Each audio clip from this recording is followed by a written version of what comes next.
कभी सोचा है पढ़ते पढ़ते अचानक हम खुद को एक सक्सेसफुल डॉक्टर, आईएएस ऑफिसर या फिर बिलियनर के रूप में इमेजिन कर लेते हैं, या कभी किसी आर्गुमेंट का इमेजिनरी रिप्लाई देते रहते हो जो रियल लाइफ में हुआ ही नहीं है, और फिर अचानक रियलिटी में वापस आते हो और सोचते हो, यार मैं इतना ख्याली पुलाव क्यों बना?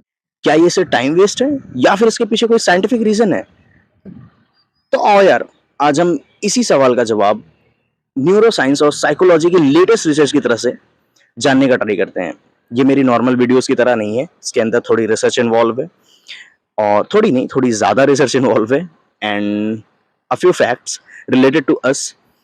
तो लेट्स स्टार्ट दिस वीडियो। छोटे से एक्सपेरिमेंट के साथ मैं ये वीडियो स्टार्ट करना चाहूँगा। रेडी हो? चलो ठीक है, बहुत बढ़िया, वेरी गुड। तो अभी इसी वक्त क्या करो, 30 सेकंड के लिए अपना फ़ोन साइड में रख दो। मुझे सुनते रहना भाई, वीडियो कट नहीं करनी है, आपको फ़ोन साइड में रखना है, अपने कान के अंदर ईयर प्लग्स लगाए रहने हैं एंड सुनना है।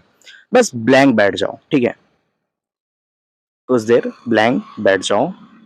मैं गारंटी देता हूँ कि कुछ ही सेकंड्स में तुम्हारा दिमाग कहीं न कहीं चला जाएगा, कहीं फ्यूचर में चला जाएगा, कभी पास्ट में चला जाएगा, कभी किसी पर्सन के बारे में सोचने लगेगा, कभी किसी इमेजिनरी सिचुएशन में आ जाएगा। ये कोई बग नहीं है, ये कोई प्रॉब्लम नहीं है आपके माइंड की, ये तुम्हारे ब्रेन का डिफ़ॉल्ट बिहेवियर है। ब्रेन कभी कंप्लीटली रेस्ट नहीं करता। बहुत से लोग सोचते हैं कि जब हम कुछ नहीं कर रहे होते हैं तब ब्रेन भी रेस्ट कर रहा होता है। लेकिन 2001 में न्यूरो साइंटिस्ट थे, उनका नाम है मार्कस रिशल, और उनकी टीम ने ब्रेन स्कैन्स में सरप्राइजिंग चीज़ें नोटिस करी। उन्होंने क्या नोटिस किया कि जब लोग कोई टास्क नहीं कर रहे होते हैं, तब भी ब्रेन के कुछ रीजन्स एक्टिव होते हैं। साइंटिस्ट ने इस नेटवर्क का नाम रखा था उस समय पे डीएमएन।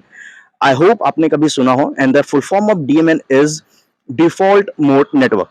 इसमें ब्रेन के एरियाज एक साथ काम करते हैं, और जब तुम्हारा ध्यान बाहर की दुनिया से हटकर अंदर की दुनिया में चला जाता है, ये नेटवर्क एक्टिव हो जाता है। क्वेश्चन आएगा कि डीएमएन करता क्या है?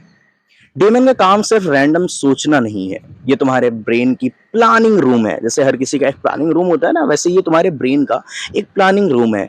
यहीं पर फ्यूचर इमेजिन करता है, पास्ट मेमोरीज को ऑर्गेनाइज करता है, हाँ वही वाला पास्ट जिनमें आपका एक्स अभी भी जिंदा है। अपनी मिस्टेक्स को एनालाइज करता है, दूसरों के इमोशंस को समझाने की प्रैक्टिस करता है, और नए आइडियाज को कनेक्ट करता है। इसी वजह से कई बार आइडिया शॉवर लेते वक्त आते हैं, या फिर वॉक करते वक्त आते हैं, या फिर कई डिफरेंट वेज में आइडियाज आते हैं, जो कि अच्छी बात है। कभी कभार एक काम किया करो, खुद को आइसोलेट किया करो, like leave your phone for few hours. अपने से खुद को दूर रखो फोन से, and try to live a separate life without your phone, and think in that thing. और उस समय जो थॉट, उस समय जो मेंटेलिटी रहेगी, आई विल बेट वो मेंटेलिटी काफी ज्यादा सेपरेट रहती है।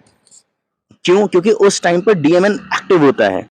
हम ख्याली पुलाव कैसे बनाते हैं? चलो मान लो, क्योंकि मैंने अपने जीवन की मैक्सिमम टाइम नीट की प्रिपरेशन में ही निकाल दिया है, मैंने 3 साल नीट की प्रिपरेशन को दिया है, तो मेरे पास एग्जांपल्स भी नीट से रिलेटेड ही आते हैं। चलो मान लो तुम नीट की प्रिपरेशन कर रहे हो, तो मैं इमेजिन करते हो रिजल्ट का दिन, ठीक है? पेरेंट्स का रिएक्शन, व्हाइट कोट पहनना, हॉस्पिटल में पेशेंट को ट्रीट करना, ये सब सिर्फ फैंटेसी नहीं है। तुम्हारे ब्रेन फ्यूचर को मेंटली रिहर्स कर रहा होता है। जैसे एथलीट्स होते हैं ना, कंपटीशन से पहले विजुअलाइजेशन करते हैं। रिसर्च दिखाती है कि मेंटल स्टिमुलेशन कभी कभी परफॉर्मेंस इंप्रूव करने में भी हेल्प करती है। एक और इंटरेस्टिंग फैक्ट बताऊं, कई रिसर्च स्टडीज में देखा गया है कि मॉडरेट लेवल की डे ड्रीमिंग और क्रिएटिविटी के बीच स्ट्रॉन्ग कनेक्शन होता है। क्यों? क्योंकि जब डीएमएन एक्टिव होता है, तब ब्रेन अनरिलेटेड आइडियाज को कनेक्ट करता है। इसी प्रोसेस से इन्वेंशन, स्टोरीज, सॉन्ग्स और बिजनेस आइडियाज जन्म लेते हैं। याद करना, great great Albert Einstein, Nikola Tesla और बहुत से क्रिएटिव लोग इमेजिनेशन की इंपॉर्टेंस के बारे में बार बार बात कर चुके हैं। बट द प्रॉब्लम इज कि अब यहाँ एक प्रॉब्लम भी है, एंड द प्रॉब्लम इज, अगर डे ड्रीमिंग इतनी अच्छी है, तो फिर हम पूरा दिन सिर्फ इमेजिन ही क्यों ना करें? आंसर सिंपल है, ब्रेन के पास एक और नेटवर्क होता है, टास्क पॉजिटिव नेटवर्क। ये फोकस, कंसंट्रेशन और लर्निंग के लिए रिस्पॉन्सिबल होता है। हेल्दी ब्रेन इन दोनों नेटवर्क्स के बीच स्विच करता रहता है। लेकिन अगर तुम्हारा दिमाग हर 2 मिनट में इमेजिनेशन में चला जाए, तो पढ़ाई, काम और प्रोडक्टिविटी सब इफेक्ट होने लगता है। इसलिए बैलेंस जरूरी है। यहाँ पर एक क्वेश्चन आएगा कि यार मतलब कैसे ये पता चले कि डे ड्रीमिंग हेल्दी है या नहीं? अगर तुम्हारी इमेजिनेशन गोल्स बनाने में हेल्प करती है, स्ट्रेस कम करती है, क्रिएटिव आइडियाज देती है, और तुम इजीली रियलिटी में वापस आ जाते हो, तुम्हें रियलिटीज हिट कर जाती हैं डे ड्रीमिंग करने के बाद भी, तो ये हेल्दी है।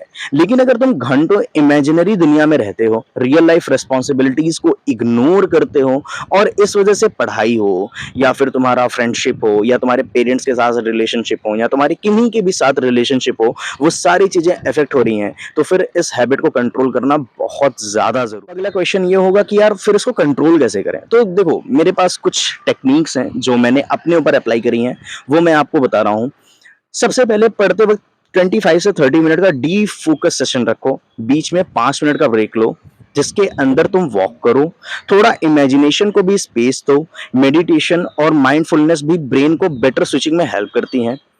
और अगर कोई इंपॉर्टेंट आइडिया ड्रे डीमिंग के टाइम आया, तुम सोच रहे हो, तुमको लगता है ये आइडिया बहुत ज्यादा अच्छा है, फिर चाहे पढ़ाई से रिलेटेड हो, चाहे किसी भी फील्ड से रिलेटेड हो, अगर तुम्हारे पास वो आइडियाज आते हैं तो उसे तुरंत नोट्स के अंदर। मैं कंक्लूड अगर कर दूं, तो अगली बार जब तुम ख्याली पुलाव बनाओ, खुद को जज मत करना। तुम्हारा ब्रेन लेजी नहीं है, वो फ्यूचर में स्टिमुलेट कर रहा है, मेमोरीज को प्रोसेस कर रहा है और नए कनेक्शंस बना रहा है। बस याद रहे, इमेजिनेशन एक सुपर पावर है, लेकिन सिर्फ तब तक जब तक उसका कंट्रोल तुम्हारे हाथों में है।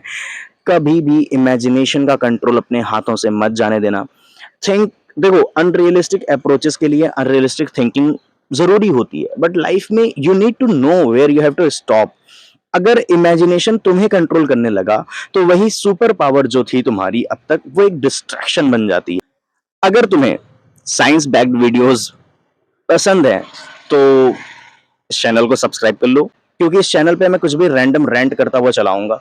और कमेंट्स में जरूर बताना कि तुम सबसे ज्यादा किस चीज के बारे में ख्याली पुलाव बनाते थे। ऐसे मैं एक सीक्रेट बताऊं, मैंने भी बहुत सारे ख्याली पुलाव बनाए थे। जैसे मैं F1 में जाऊंगा। Bye bye. Long after school,